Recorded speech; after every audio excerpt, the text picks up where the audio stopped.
Bismillah ar-Rahman ar-Rahim, in the name of God, the Compassionate, the Merciful. My name is Ibrahim Hooper. I'm National Communications Director for the Council on American Islamic Relations. Thanks for coming today. First, we'll have a few words from our National Executive Director, Nihad Awad. Then we'll have some more explanation of the civil rights report that we're releasing today from Ghadir Abbas, one of our litigation attorneys in our civil rights department. Then we'll hear from the report's author, Zainab Bahrain. Then we'll hear from Lyndon Bilal of the Muslim American Veterans Association.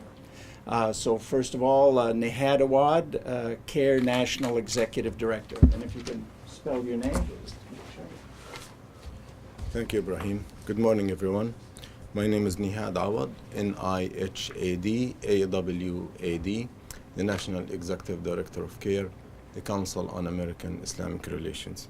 Thank you very much for joining us today. First, I would like to express my deep appreciation to Zainab Bahrain, the author of this report, and her many colleagues at CAIR who helped put together this very, very important report. And a special thanks to our CAIR chapters nationwide who assisted by providing their data to give us a comprehensive look at the status of Muslim civil rights that were included in this report. Our vision is to be a leading advocate for justice and mutual understanding. We provide legal services and advocacy services free of charge for the Muslim community and anyone who believes that they have been targeted because of their religious freedom. American religious freedoms are some of the best in the world, and they have to be protected to remain so. And that's why today we call on the Supreme Court to ensure that religious liberties are granted for American Muslims, and we urge them to strike down the unconstitutional Muslim ban. There's a hearing on Wednesday, April 25th. Many of us in the civil rights communities will be rallying there, and we wish that our attorneys and the attorneys who are representing many Muslims will prevail in this hearing. The Supreme Court has to assure American Muslims and the world that religious liberties that have been the foundation of this nation will continue to be so by protecting them in the next hearing. We are here today to talk about the Civil Rights Report. The Civil Rights Report is unique in its nature. It is the only report that an American Muslim organization puts together to give an idea about the status of Muslim civil rights in the United States. They talk about hard figures and also stories of how American Muslims feel and how they are treated because of their faith. In the past 2 years, since the Trump administration conducted its campaign for the presidency, through the presidency itself, American Muslims have been singled out. And this administration has employed white supremacist ideology to target and single out a religious minority, that is the Muslim community. And this report tells the story of this targeting. We see it in the increase of the number of hate crimes, the number of discrimination against Muslims. The report talks about 17% increase in anti-Muslim acts of discrimination nationwide. Zainab will talk more about this. 15% increase in hate crimes. 35% increase in the cases has been due to the cases instigated by federal agencies. And this is unique because it shows that the government has been targeting the Muslim community and has been using its law enforcement agencies to single out American Muslims. And that's why we are very concerned that religious liberty is at stake in the United States today. And the Muslim community has to be assured that this administration will not take or be given a free hand to single out and target Muslims because of their faith. Fortunately, we have independent judiciary. And that's the opportunity for the courts to assure American Muslims that unconstitutional practices by this administration or other agencies, or discrimination against Muslims in the workplace, or the hate crimes that have been targeting Muslim families and children will not be tolerated. And American Muslims need to hear from the courts that if this administration continues with these practices, the court system will ensure religious freedom for American Muslims and all Americans. So we call on all our partners in the civil liberties organizations and communities, on legislatures nationwide, to assure that religious freedom is protected for all, including American Muslims. And we are giving a message also to our communities nationwide. CAIR has its back, it's your back, and CAIR will defend your rights. We have employed more than 20 full-time attorneys in the past 2 years in anticipation to what we are seeing today. So our message to Muslim children in schools: be proud of who you are. Don't give up your faith. If you are bullied, report it to your families and talk to CAIR. Don't allow this administration or bullying to prevail. And we are here to help you. We are here to protect you. And we would like our Muslim community to continue to be engaged. This administration's purpose is to isolate you, is to stigmatize you. And this will not be tolerated. We are together. Because I feel that this administration has stigmatized my faith, my Islamic faith, I sued Donald Trump in the anti-Muslim ban, a lawsuit. So I am very proud to stand up for my rights, but I'm standing also up for the best values that this country has given all of us, which is religious freedom. So my message to our Muslim families and children nationwide: don't give up, don't hide your faith, be proud, and come forward, be engaged, and the stigmatization of Islam by this administration will fail. So I will turn it back to Ibrahim. But let me just say this. This report, it's called Targeted. This is an indictment of this administration because it has singled out the Muslim community because of its faith. And this should be rejected by all Americans, but above all, should be rejected by the courts, including and above all the Supreme Court. The Supreme Court judges have a golden opportunity to assure Muslims and the world that Muslims are here to stay and Muslims' rights are protected. Thank you.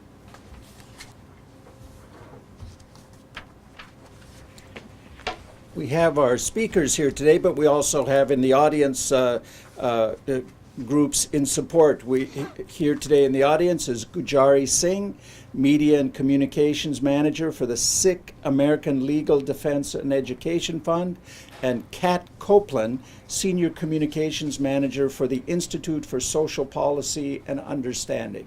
Now we'll hear from Ghadir Abbas, an attorney in CAIR's National Civil Rights Department, to give a little more background and context to the report.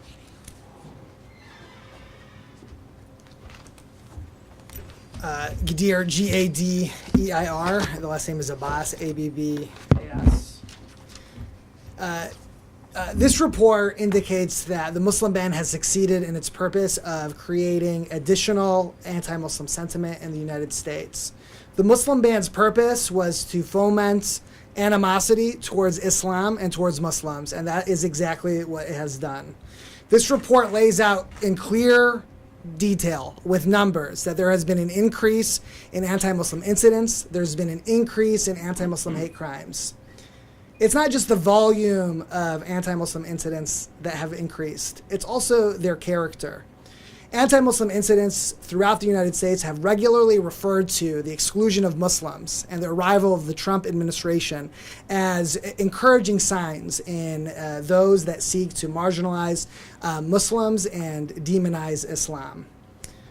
Thankfully, unpopular religious groups in America, communities of Mormons, Catholics, Jehovah's Witnesses, Jews, and yes, Muslims, have all relied upon the uniquely expansive religious liberties that are protected by the First Amendment. The Supreme Court this week will hear arguments in a case that is really a first of its kind.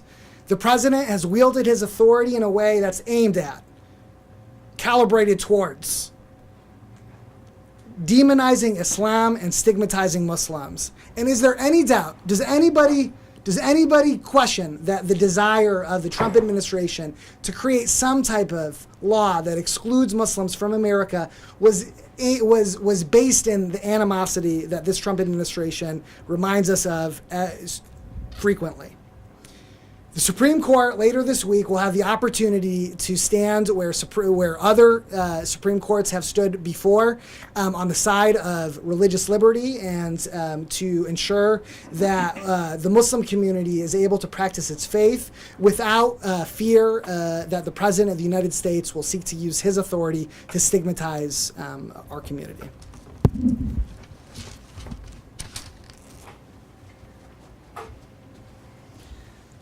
Thank you. Now we'll hear some details of the content of the report from Zainab Arain in our Islamophobia department.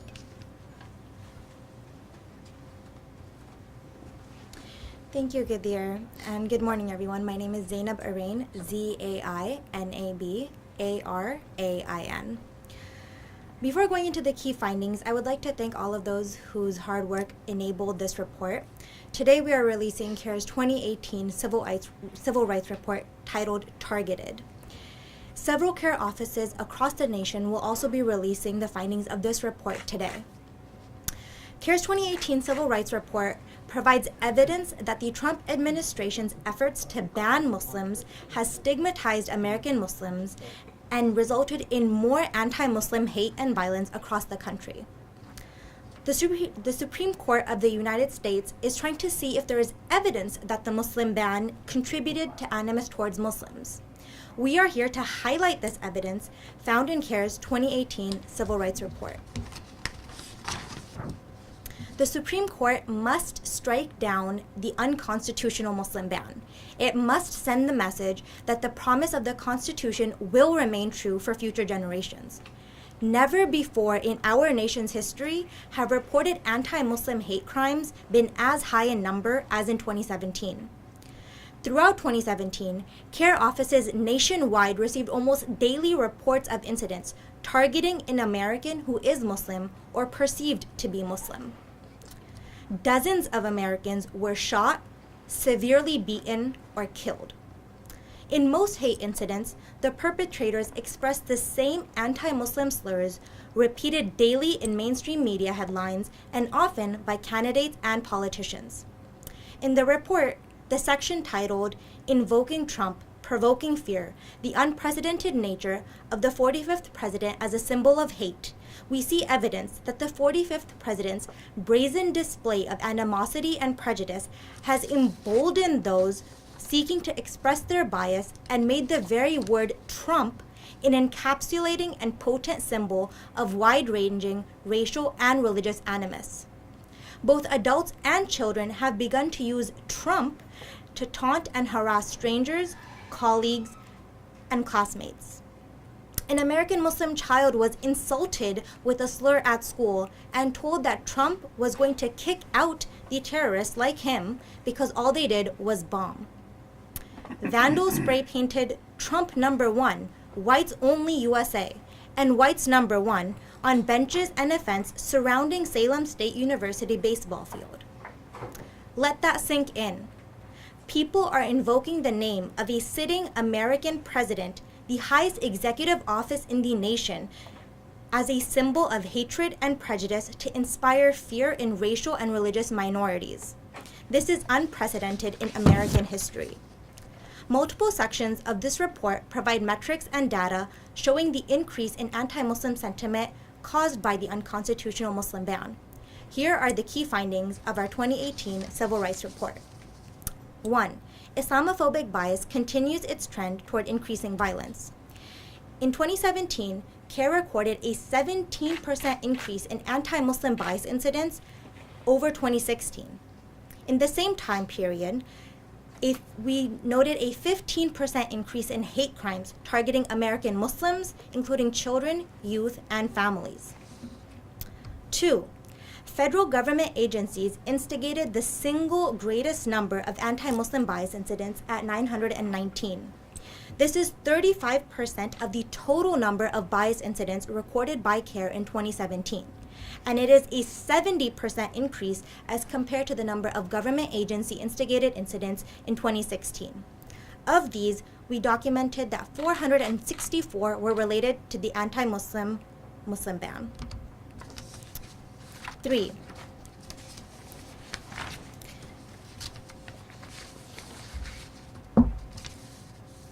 The most frequent types of instances documented by CAIR in 2017 involved harassment, which is defined as a non-violent or non-threatening bias incident, CBP, which is Customs and Border Protection, hate crimes, FBI, and employment discrimination.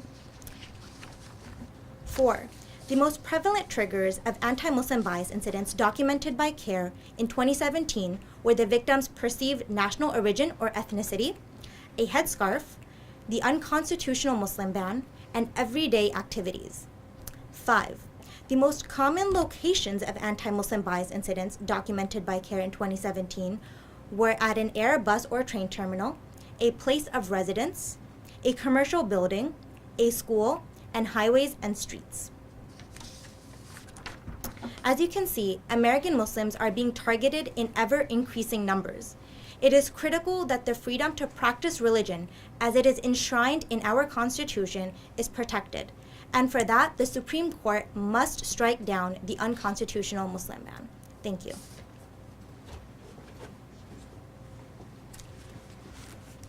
And finally, we'll hear some further context from a member and leader in our community, Brother Lyndon Bilal with the Muslim American Veterans Association.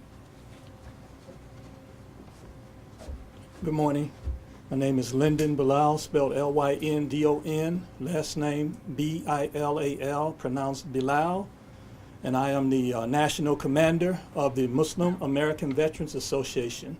Many of you all may have never heard of our association, some of you may have, but we began over 20 years ago here in Washington, D.C. Our founder was a POW in the Korean War, and I'm here today to give my support to what CAIR is doing to prevent this ban and prejudice against Muslims. Because myself, being a member of the United States military and now the commander of a veterans organization, I understand the need to have good camaraderie among the military members and the veterans. And we know we have several members in our military that are not necessarily born in the United States, and there are at least today over 8,000 Muslims registered as Muslims in the military. And overseas, we would like to make sure that those serving overseas, loyalty for our country, that they are not being discriminated against because of the policies that are in effect now by our government that targets Muslims unfairly, unconstitutionally. And I don't think it was a well thought out policy, because Muslims have served this country with loyalty from the beginning of its founding.